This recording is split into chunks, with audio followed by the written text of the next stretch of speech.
Chapter 26, In the Basement. Ragweed. In the sewer pipe just beyond the bookstore, Silversides and Graybar conferred in whispers. "I'm sure we have them surprised," Silverside said. "That's the most important thing. They've posted only one guard. He's asleep. I say we go fast, leap in, and deal with him. It shouldn't be hard. Once we're in the basement, we can get up those steps quickly. You head for their bolt hole on the top floor and block that. I'll block the front entrance. That way, we'll trap them all." "Sounds good to me," Graybar said. "Remember," Silverside said, "felines first. Now follow me." With that, she headed farther up the sewer pipe. Within moments, she poked her head out of the pipe and into the basement. To her surprise, she saw no one. The post had been abandoned. Silversides turned around. "That one guard is gone. Those stupid mice. Follow me." With that, the white cat pushed forward, reached the end of the pipe, and jumped into the basement. The instant she landed, she crouched down and looked toward the steps again. No one was there. She went under the pipe and called up, "All clear. Get in fast." Graybar landed softly. Side by side on the basement floor, the cats looked around and sniffed. Suddenly, Graybar said, "What happened to the music?" "What music?" Silversides demanded. "The mouse music." Both cats lifted their heads and listened. There was nothing but silence. Silversides felt a tremor of uneasiness. She pushed it aside. "Follow me," she said, and padded quietly towards the steps. Graybar, looking around nervously, came a little way behind. At the foot of the steps, Silversides paused. "When we get to the top, plunge in.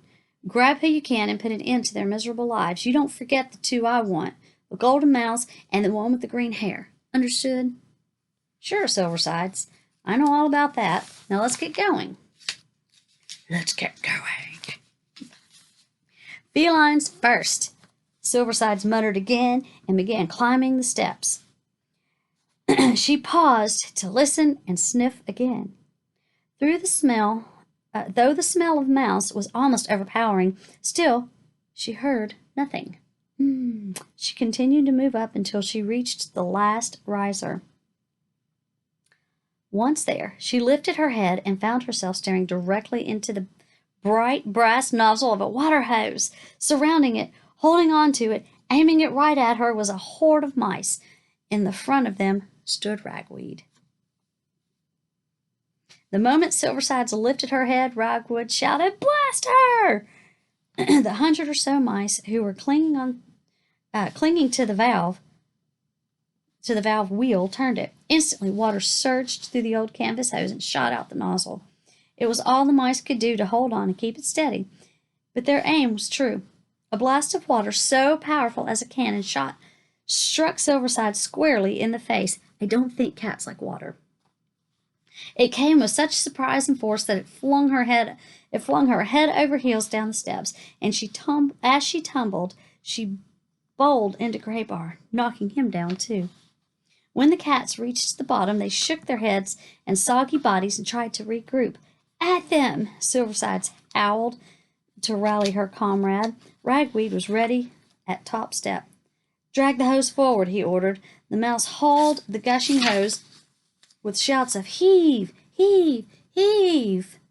The stream of water was now aimed down at the already stunned cats. Once again, they were struck hard. Graybar attempted to climb the steps. He managed to gain 2 before the hose was aimed right at him. With a whoosh, he was washed to the very bottom again. Now Silversides, soggy with water, eye awashed, tried a new attack. She met the same watery barrage as did Graybar, with the same results. As the water continued to pour forth, the basement began to fill with water. The cats found themselves slipping, sliding, and floundering in the resulting mud. It was impossible to stand. "Forward!" Ragweed commanded. The mice began to drag the hose down the steps, the nozzle aimed first at Silversides, then at Graybar, so they're 3 times the cats attempted to climb the steps. 3 times they were hosed back by the powerful flow of water. Graybar bolted up to his belly in cold water. He half scrambled, half swam to the open sewer pipe and crawled in. With wet fur plastered to his body, he was little more than skin and bones. He did not even look back to see if Silversides was coming with him. Silversides tried yet another attack. With the hose still gushing, the water level in the basement rose quickly. The cat had nothing solid to stand on. The water began to drain into the sewer pipe. As it did, it flushed away everything in the room. That included Silversides. Whoosh. The last the mice saw of Silversides was her bewildered face filled with rage and indignation. As she flowed backwards out of the basement and into the sewer pipe, she left nothing but her sequined collar, which soon followed her into the pipe. For some moments afterward, the mice kept the hose aimed at the sewer pipe. Oof, I don't blame them. Wanting to be certain the cat did not return. Finally, it was a triumphant Ragweed who cried, "Hey, dudes, time to celebrate!" Woohoo! Into chapter 6, one more to go.